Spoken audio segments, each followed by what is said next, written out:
ओम नमः शिवाय। भक्तजनों, आज हम आपको सुनाने वाले हैं माघ मास की पूर्णमासी की अद्भुत कथा, जिसके सुनने मात्र से भक्तों के लिए खुल जाते हैं शिव जी के द्वार।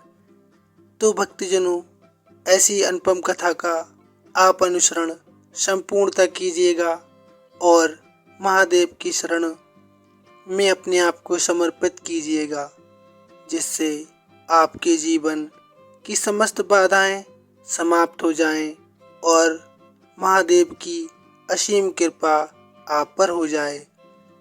तो आइए भक्तों, शुरू करते हैं माघ पूर्णिमा की पौराणिक कथा।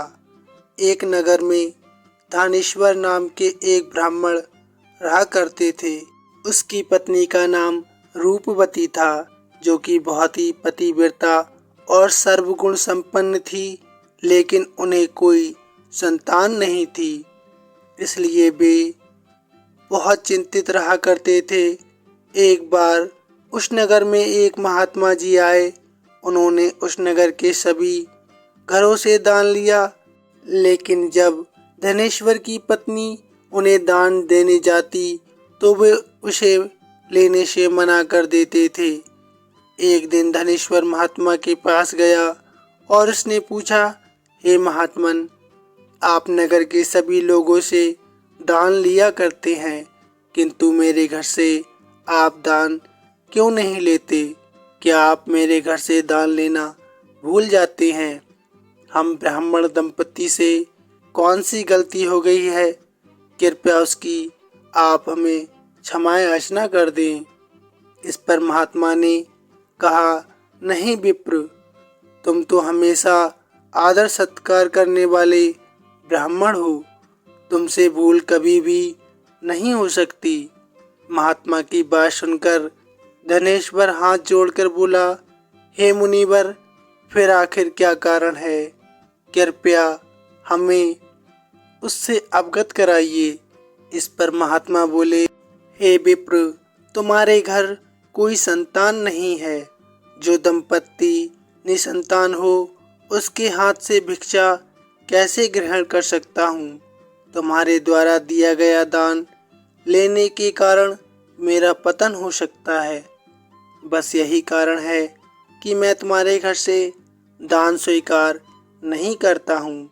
महात्मा के ऐसे बोल सुनकर धनेश्वर उनके चरणों में गिर पड़ा और विनती करते हुए बोला, हे महात्मन, संतान न होने की वजह से हम दोनों बहुत ही दुखी निराश रहते हैं। यदि संतान प्राप्ति का कोई उपाय हो तो बताने की कृपा करें। मुनिवर ब्राह्मण का दुख देखकर महात्मा बोले, हे विप्र, तुम्हारे इस कष्ट का एक आसान तरीका है। तुम्हें 16 दिनों तक श्रद्धा पूर्वक माता काली की पूजा कर उन्हें प्रसन्न करना होगा, तो उनकी कृपा से अवश्य तुम्हें संतान की प्राप्ति होगी। इतना कहकर धनेश्वर बहुत खुश हुआ।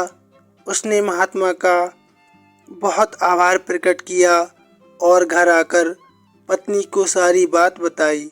इसके बाद धनेश्वर माँ काली की उपासना के लिए वन में चला गया। ब्राह्मण ने पूरे 16 दिन तक काली माता जी की पूजा की और सच्ची निष्ठा से पूरा उपवास रखा।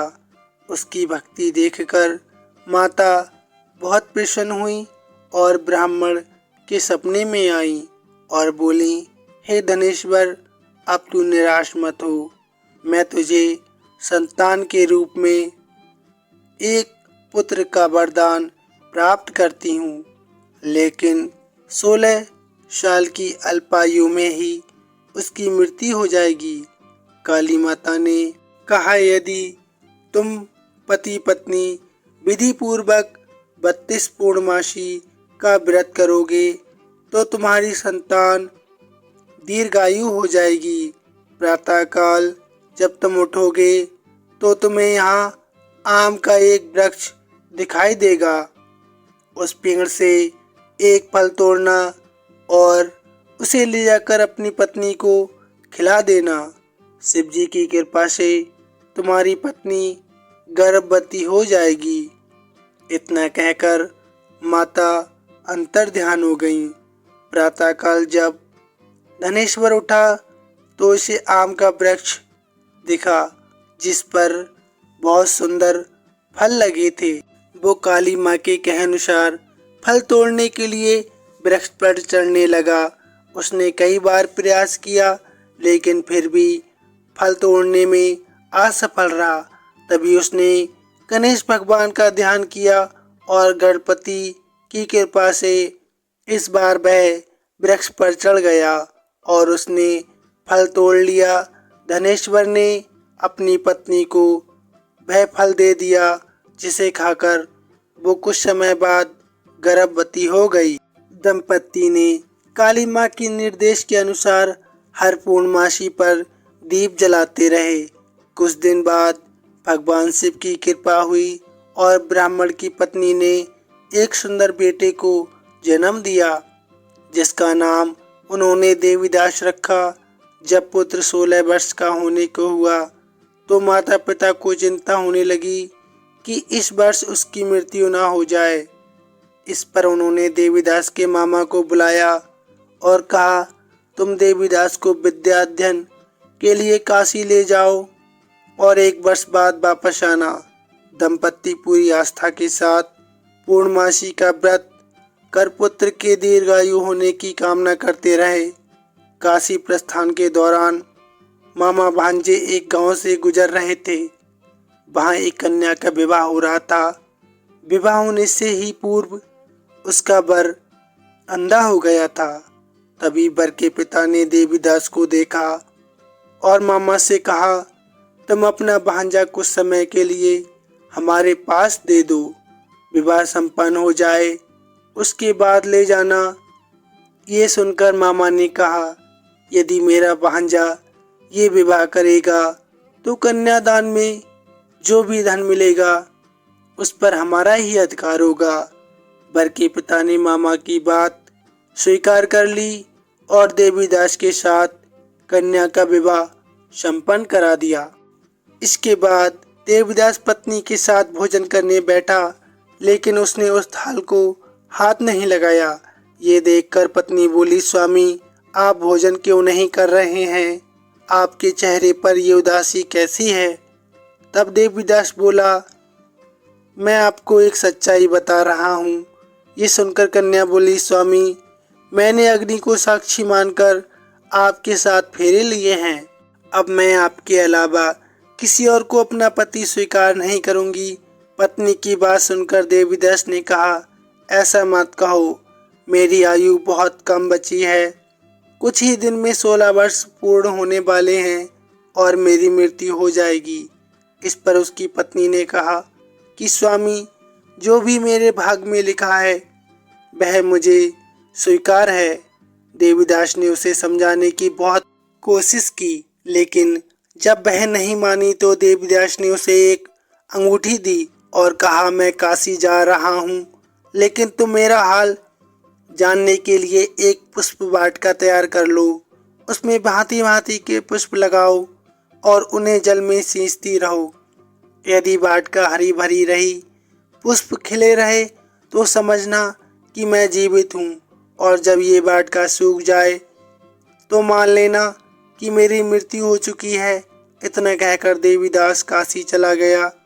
अगले दिन सुबह जब कन्या ने दूसरे वर को देखा तो बोली, ये मेरा पति नहीं है, मेरा पति काशी पढ़ने गया है। यदि इसके साथ मेरा विवाह हुआ होता तो ये बताए कि मैंने रात्रि में इससे ऐसी कौन सी बातचीत की थी और इसने मुझे क्या दिया था।